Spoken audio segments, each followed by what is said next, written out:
Part 2. Kisah ke-13. Kain terbang dan ruko berhantu. Saat kuliah semester 3, suatu malam, saya tengah duduk di teras Masjid Fatimah Zarah bersama teman saya, Aji. Tiba-tiba, kami melihat sesuatu melayang di ketinggian dekat menara masjid. Benda mirip kain putih itu menari-nari mengikuti hembusan angin, melayang selama beberapa saat sebelum akhirnya menghilang. Kami penasaran dengan benda apa itu sebenarnya. Anehnya, bukannya takut, kami malah asyik menonton benda itu seolah sedang menyaksikan pertunjukan layangan hias. Di malam yang berbeda, saya dan beberapa teman Rohis menginap di rumah makan yang letaknya tak jauh dari masjid itu. Rumah makan yang jadi tempat usaha kami ini baru sebulan dibuka. Kiosnya terbilang kecil, hanya menyediakan 2 meja makan, ya kapasitas 4 orang, dan ada dapur kecil di belakang. Malam-malam saat sedang menginap, kami sering diganggu oleh kemunculan Mbak Kun. Dia santai saja berjalan, tepatnya melayang, di depan muka-muka kami yang tidur di lantai, lalu menghilang menembus tembok. Dibacakan ayat kursi pun si Mbak itu seakan tak peduli. Malah dia balik lagi dan menundukkan kepala sambil melototin teman saya, pas depan mukanya. Pernah juga ada sepotong tangan yang tiba-tiba muncul di pojokan. Lalu ada sosok balita botak bermuka cemong yang tiap jam 3 pagi mengacak-acak isi laci meja kasir. Paling ngeri, teman saya ada yang ketindihan dan dicekik sosok besar hitam berbulu. Menurut tetangga, tempat yang berbatasan dengan kebun itu memang angker. Entah dulunya ada kasus bunuh diri atau apa, kami tak tahu. Yang jelas, kios kecil itu sering berganti-ganti penyewa karena tak ada yang betah. Kisah ke-14. KKN di Desa Gula Merah. Januari 2015, saya dan 8 orang lain mengikuti kegiatan KKN di suatu desa di pesisir Kebumen. Pengalaman yang agak menyesakan sebenarnya, karena selama sebulan saya harus tinggal bersama orang-orang yang tidak menyukai saya. Mungkin karena saya pendiam dan gak asik. Mereka sering mendiskriminasi saya, mengunci saya di luar sementara mereka asyik makan sate, mencuri lauk jatah makan saya, menyuruh saya melakukan tugas berat, mengirim saya ke rapat kecamatan tanpa persetujuan saya, pakai kertas undian yang digulung, ternyata isinya nama saya semua, menyuruh membersihkan tai ayam dan sebagainya. Saya sendiri kurang sreg dengan mereka karena anak-anak cowok doyan merokok dan main gitar di masjid, padahal tak pernah ikut sholat. Dan ceweknya judes semua, sering menatap sinis ke saya. Pernah saya ditinggal di posko berdua dengan Alfi, anak kedokteran yang cantik dan montok tapi menyeramkan. Sementara yang lain main ke kafe di Gombong tanpa izin ke koordinator. Malam itu saya nonton TV sambil was-was karena si Alfi terus memelototi saya dari belakang sambil makan mangga dan memegang pisau. Mungkin dia jaga-jaga barangkali saya berbuat nakal, tapi saya rasa tindakannya berlebihan. Saya tak bisa tidur di kamar karena banyak tumpukan cucian berbau menyengat. Saya pernah dihujat karena menyarankan cuci piring dan baju sendiri. Jangan ditumpuk dan mengandalkan piket. Tapi saya malah dibilang egois. Karena tak betah di kamar, malam itu saya putuskan tidur di masjid sebelah posko berbekal sarung tipis sebagai selimut. Setelah sholat tahajud 2 rakaat, saya pun tidur di teras masjid. Tengah malam saya bermimpi aneh, seolah saya sedang berada di tepi neraka yang menyala-nyala. Saya melihat teman-teman KKN diceburkan ke api satu persatu, dan sayangnya saya tak bisa berbuat apa-apa, hanya bisa melihat. Saking takutnya, saya langsung terbangun dengan banjir keringat. Mimpi barusan terasa begitu nyata. Saya beristighfar dan menenangkan diri, berharap tadi itu cuma mimpi biasa. Jujur, itu bukan kehendak saya bermimpi se-awkward itu. Saat mencoba tidur kembali, sayup-sayup saya mendengar suara gamelan di dekat saya, seolah sedang ada hajatan. Tak lama kemudian, ada suara dalang seperti sedang memainkan wayang. Juga ada nyanyian sinden. Padahal ini sudah lewat tengah malam. Begitu terbangun, saya kaget bukan main karena di dekat saya ada orang gila yang ikutan tidur. Bapak itu ikutan kaget, berteriak, "Sopo kowe?" Dan tanpa baju lagi, saya langsung ngibrit menjauhi masjid. Khawatir orang gila itu tipe agresif. Entah apa yang terjadi barusan, saya tak mengerti. Semoga saja orang gila tadi tidak mengejar. Saya terus berlari seolah tanpa berpikir, dan ketika mengecek HP, ternyata sudah pukul 4 pagi, hampir waktu subuh. Saya melihat sekeliling dan baru sadar kalau saya tersesat. Di kanan kiri saya terbentang luas hamparan sawah yang gelap. Tak ada rumah satupun. Entah di desa mana saya berada, apakah masih di desa tempat KKN atau bukan. Saya terus berjalan hingga akhirnya tiba di perkampungan yang tak dikenal. Jalanan mulai menanjak dan sedikit curam. Saya pun mencari masjid untuk sholat dan istirahat. Tapi sialnya saya malah tiba di tempat yang gelap dan dikelilingi pohon-pohon lebat. Jauh lebih sunyi daripada di sawah tadi. Saat cahaya HP menyoroti beberapa nisan, saya baru sadar bahwa di kanan kiri saya ternyata kuburan. Saya pun langsung balik badan, merasa tak seharusnya berada di sini. Apalagi ada suara gedebuk seperti nangka jatuh dari salah satu pohon. "Hei, awas kau, jangan berani-berani ganggu saya," teriak saya sambil mengacungkan telunjuk ke arah suara tadi. Saat hendak pergi, saya melihat ada seekor guguk hitam duduk di depan saya. Seingat saya di desa tempat saya KKN memang banyak guguk kampung berkeliaran. Bahkan ada 1-2 yang bulunya putih dan totol-totol mirip Dalmatians. Anehnya hewan di depan saya itu tidak menggonggong ataupun mengejar, hanya menatap kosong ke arah saya. Saya pun bergegas pergi karena kebetulan azan subuh berkumandang. Ketika menoleh, saya lihat guguk itu tidak mengejar, hanya menatap saya seolah keheranan. Setelah lama berjalan, akhirnya tiba juga di posko KKN. Entah teman lain sudah pulang atau belum, saya tak memeriksanya. Pengalaman tadi amat membekas di benak saya. Kok bisa-bisanya saya mengalami kejadian aneh begitu? Saya juga ingat pernah kesasar sepulang dari pantai Lokending, dan di tengah jalan motor kami dihadang sekumpulan guguk yang sedang tawuran. Pagi itu ujung-ujungnya saya terpaksa sholat subuh di masjid tempat saya tidur tadi, bersebelahan dengan seorang gila tadi. Saya baru ingat orang ini pernah merecoki saya saat mendokumentasikan kegiatan sosialisasi tanaman obat. Begitu melihat saya, orang gila itu langsung berseru-seru, "Oi, mas tukang kodak." Kisah ke-15, pengalaman di gunung. Menjelang wisuda, saya menekuni hobi baru yang cukup menantang, yakni mendaki gunung. Dari 17 gunung yang pernah saya daki, masing-masing punya cerita tersendiri dan tentunya ada saja pengalaman unik yang saya alami. Di Gunung Selamat misalnya, saya tiba-tiba pusing dan demam sejak melewati gerbang Samarantu di pos 2. Konon 2 pohon raksasa menyerupai gerbang itu merupakan pintu masuk ke alam gaib.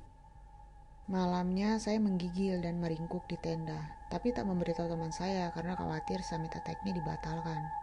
Sepanjang malam hujan terus turun, tapi syukurlah paginya cuaca cerah dan kondisi saya agak baikan sehingga bisa naik ke puncak. Di Gunung Merbabu, saya dan teman-teman pernah terjebak di tenda semalaman karena di luar ada badai pasir mengamuk. Saking kencangnya angin dan pasir berhamburan sampai-sampai tenda kami hampir terbang dan pasaknya tercabut dari tanah. Saya juga pernah hampir terseret ke jurang di dekat puncak Merapi, di area Pasar Bubrah. Akibat angin kencang yang gila-gilaan dan membuat saya sulit berjalan. Di Argopuro, saya kedinginan sampai menggigil di tenda gara-gara nekat tidur tanpa sleeping bag dan hanya berselimut jaket. Pasalnya alat tidur saya itu dipinjamkan ke teman perempuan yang tasnya basah kehujanan. Kampretnya, tenda kapasitas 1 orang yang saya bawa malah dipinjamkan kedua pendaki perempuan oleh trip organizer tak bertanggung jawab. Padahal itu di luar biaya trip. Untunglah, lama-lama saya terbiasa dengan sensasi dingin itu, jadi tak masalah. Yang paling berat bagi saya mungkin saat mendaki Gunung Cermai, jalur Lingga Jati, bareng abang tertua saya. Pantas jika jalur ini disebut sebagai jalur yang tersulit di Jawa Barat. Saya yang paginya tak sarapan merasa amat kepayahan saat melewati tanjakan curam. Perut saya lapar bukan main. Mana bekalnya cuma cukup buat masak di tenda pula. Oh ya, ada kejadian aneh saat kami melewati pos 4.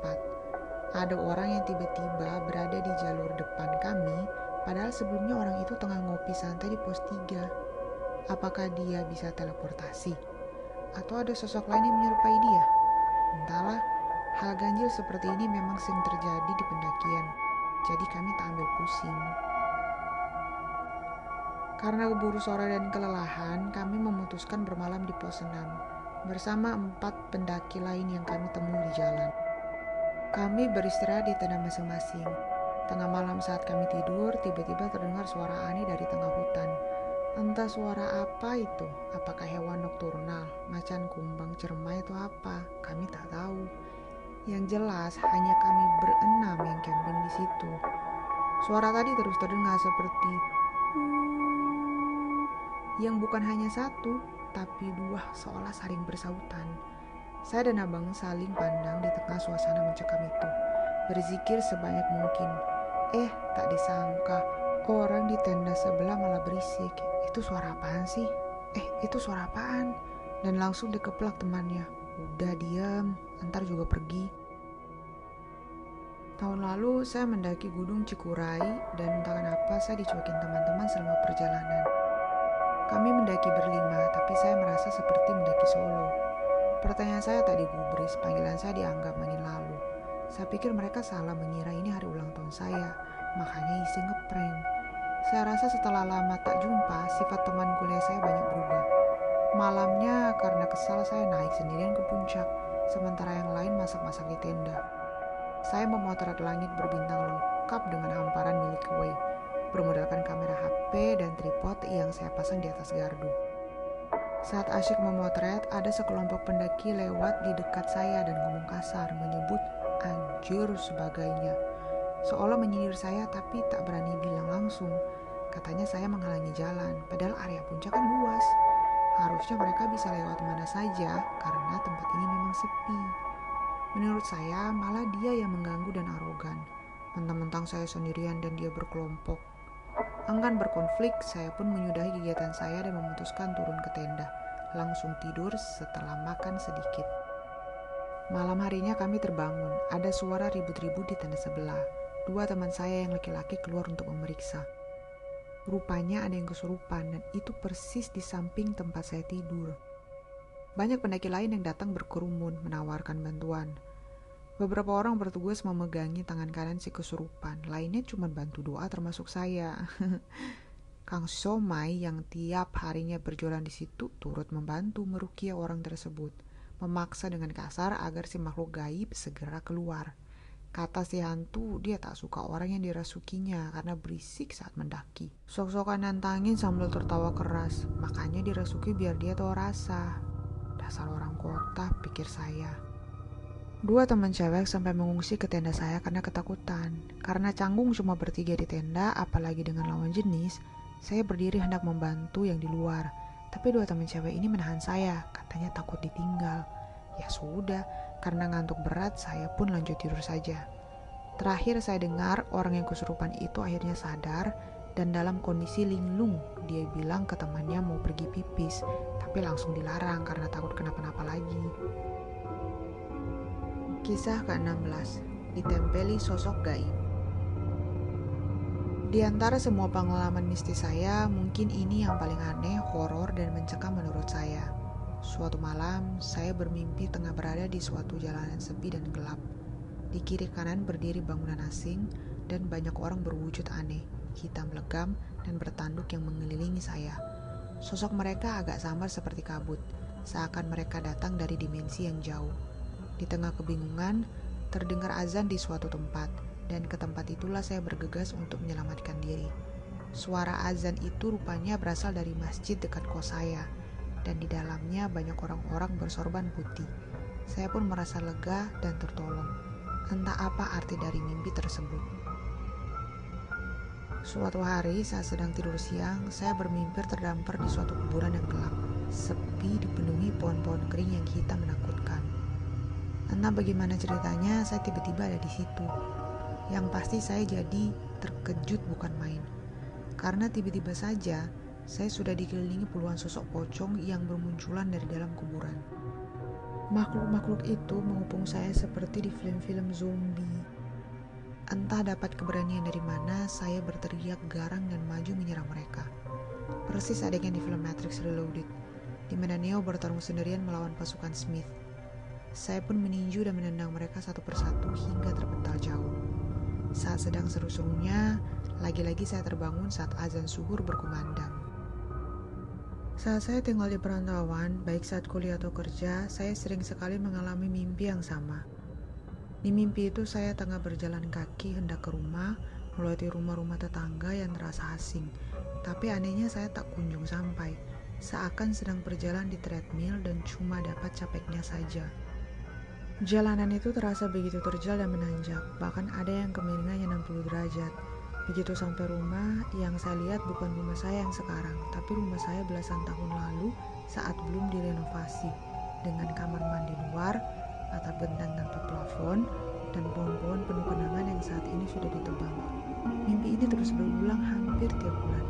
Entahlah, mungkin saya kangen rumah lama saya. Belum terasa horornya? Oke, mari kita lanjut. Jika dua yang tadi cuma mimpi biasa, mungkin yang satu ini beda lagi. Suatu malam menjelang subuh, saya bermimpi seolah sedang berjalan di hutan dan gelap. Banyak pepohonan lebat seperti di film-film vampir. Anehnya, saya bisa tahu kondisi sekitar meski tak ada penerangan. Mimpi kali ini terasa begitu nyata, seolah saya memang berada di tempat tersebut. Merasakan sentuhan daun-daun berduri di tangan saya, menghela dinginnya udara hutan ke paru-paru saya. Saya tak merasa takut sama sekali.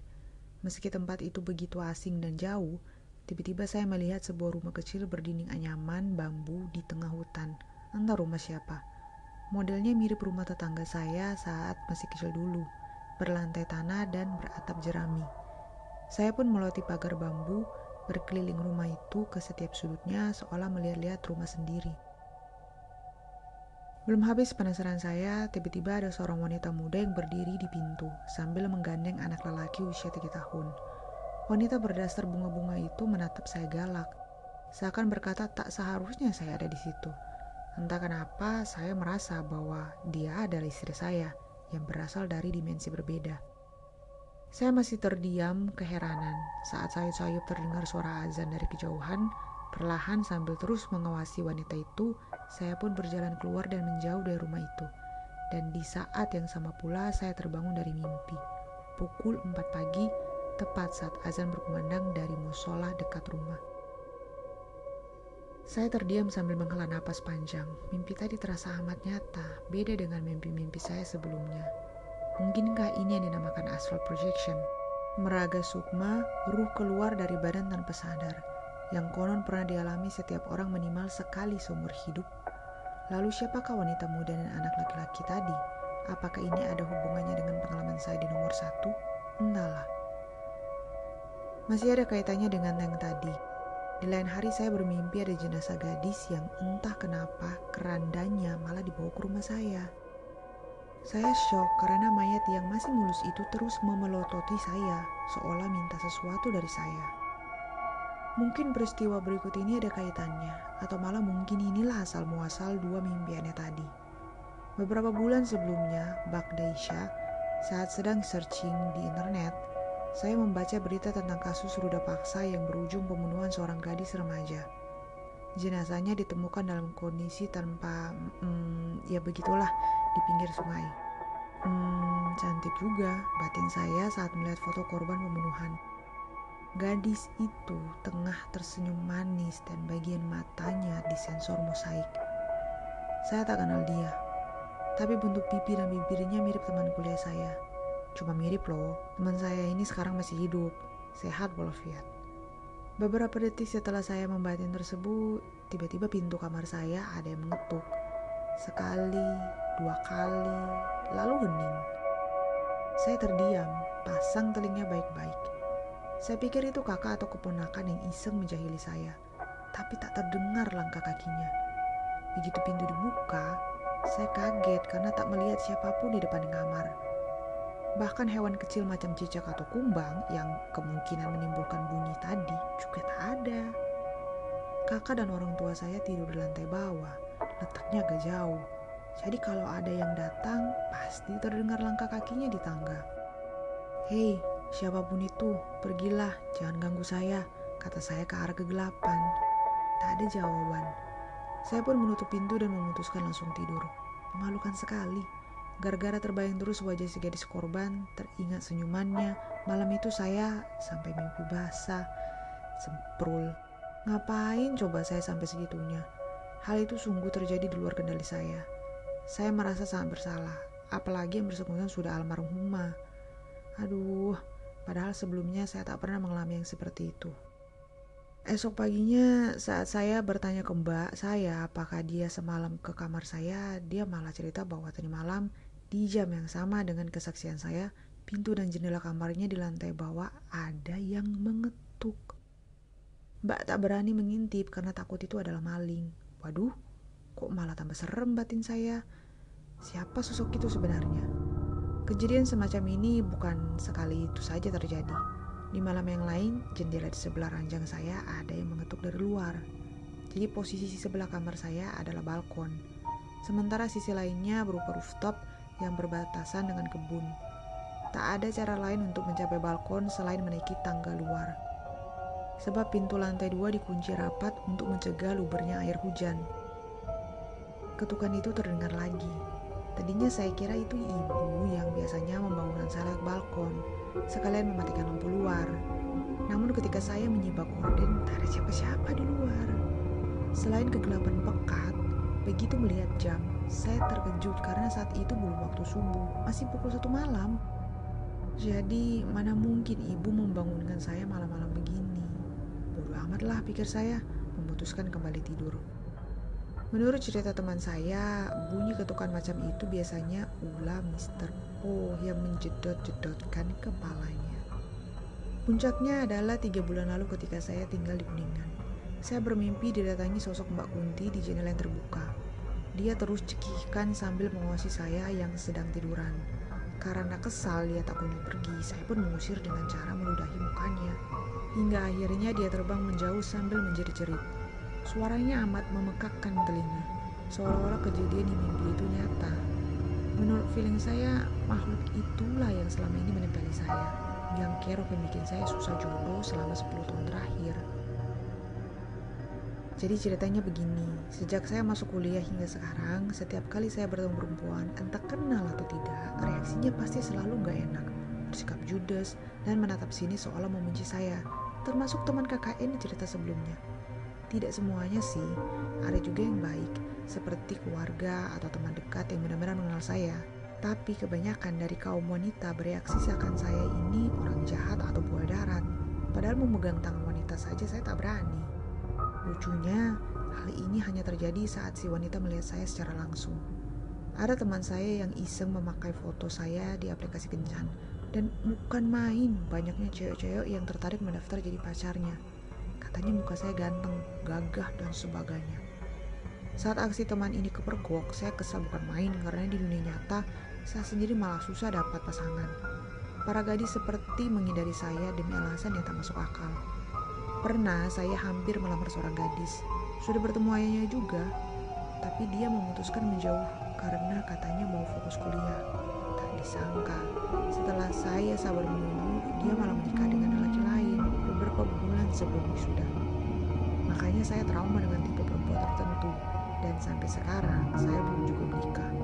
Mungkin ada kaitannya dengan kisah di nomor 1. Yang menguatkan dugaan saya bahwa saya ketempelan adalah suatu ketika saya sedang berdiri di depan kantor tempat kerja saya. Menjelang Isya, ada seorang pemuda yang lewat sambil menatap ketakutan ke arah saya.